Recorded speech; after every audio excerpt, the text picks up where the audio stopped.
लखनऊ में बीजेपी ने वक्फ सुधारण जन जागरण अभियान किया, जिसमें राज्यसभा सांसद राधा मोहन दास अग्रवाल, प्रदेश अध्यक्ष भूपेंद्र चौधरी, उप मुख्यमंत्री केशव प्रसाद मौर्य और ब्रजेश पाठक समेत अल्पसंख्यक मंत्री दानिश आजाद शामिल हुए। उन्होंने कहा कि वक्फ सुधार जन जागरण अभियान के जरिए लोगों को जागरूक किया जाएगा और इस दौरान बीजेपी अल्पसंख्यक मोर्चा ने नारा दिया कि अल्पसंख्यकों का है पैगाम, मोदी के साथ मुसलमान पार्टी बताएगी कि नए कानून से गरीबों का भला होगा।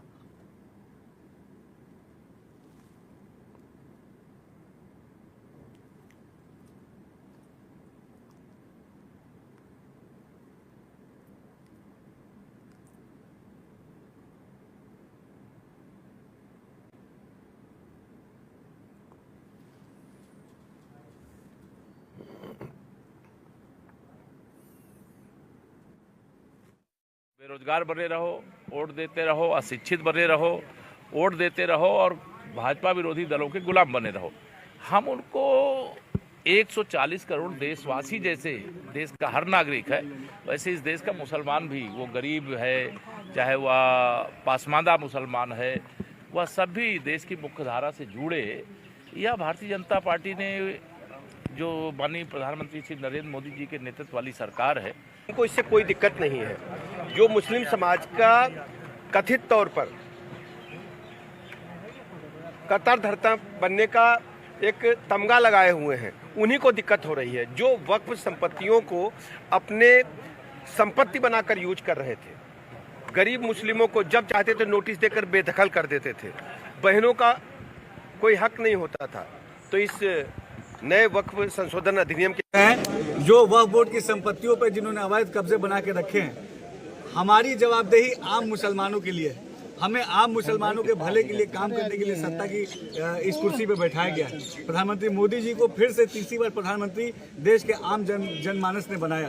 उत्तर प्रदेश में दूसरी बार मुख्यमंत्री योगी आदित्यनाथ जी को उत्तर प्रदेश की आम जनता ने बनाया। तो आम जनता के लिए क्या हमारी जिम्मेदारी होनी चाहिए, उस जिम्मेदारी पर हम काम कर रहे हैं। और अगर हम ये कहते हैं कि वक्फ बोर्ड पे स्कूल, कॉलेज, हॉस्पिटल बनने चाहिए, तो जिन्हें इससे दिक्कत हो रही है, ये सोचने का विषय है कि आखिर स्कूल कॉलेज से मुसलमानों के डेवलपमेंट से कांग्रेस और सपा को क्यों दिक्कत। देखिए, वक्फ की आड़ में पूरे देश में और ख़ास तौर से ऐसे शहर जो बहुत पहले इतिहास में बस चुके थे, उनकी प्राइम प्रॉपर्टीज़ में वक्फ के नाम पे दखलंदाजी कर के, चाहे वो प्राचीन और भारत के इतिहास में विद्यालय रहे हों पूर्व में बने हुए, चाहे महाविद्यालय रहे हों, चाहे ऐसी धार्मिक संपत्तियां रही हों कि धार्मिक स्थल से बढ़ के भी ना जाने कितने 100 एकड़ वक्फ के नाम पे लोगों ने कुछ कह सकते हैं कि ऐसे छुपे हुए चेहरों ने और बड़ी ज़मीनों का अधिग्रहण किया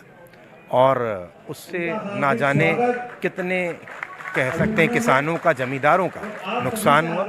और वक्फ को एक ऐसा दर्जा दे करके कि नहीं, वक्फ अपने आप में एक न्यायपालिका है या कोर्ट है, उसका एक रूप बना करके, और ये लंबे समय से चला गया है।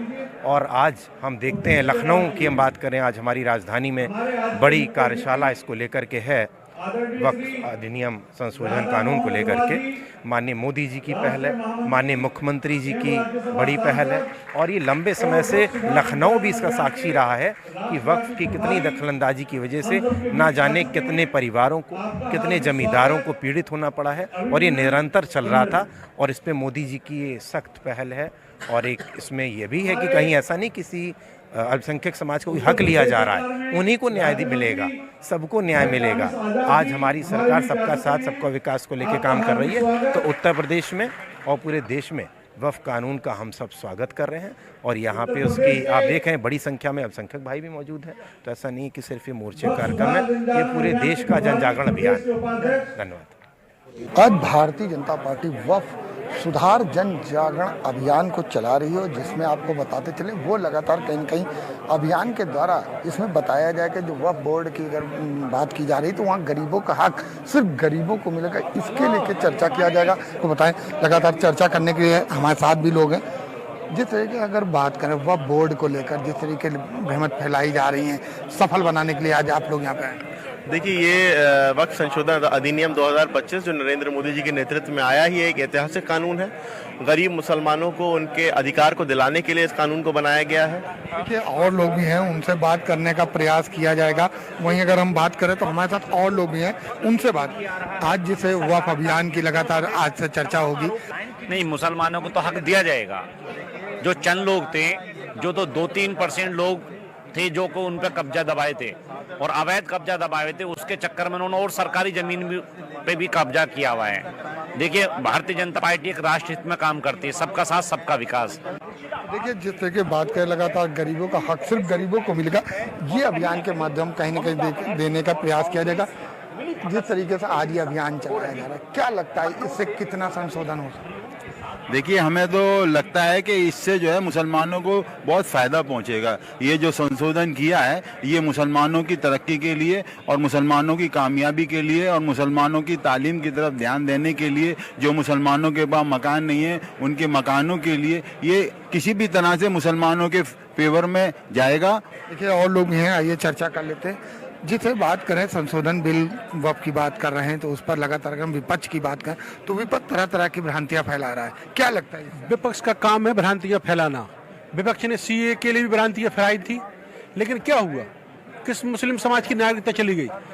अभी आप देख रहे थे कि यहाँ पर जो बात की गई, मुस्लिम समुदाय के लोगों से बात किया गया, उनका साफ कहना है कि जिस तरीके से ये वक्फ बिल संशोधन वो पास हुआ है, उससे आने वाले समय मुस्लिम भाइयों को कहीं न कहीं साफ लाभ होता हुआ नजर आएगा। वीडियो जर्नलिस्ट मोहम्मद लतीफ के साथ मैं जय त्रिपाठी, समाचार प्लस, लखनऊ।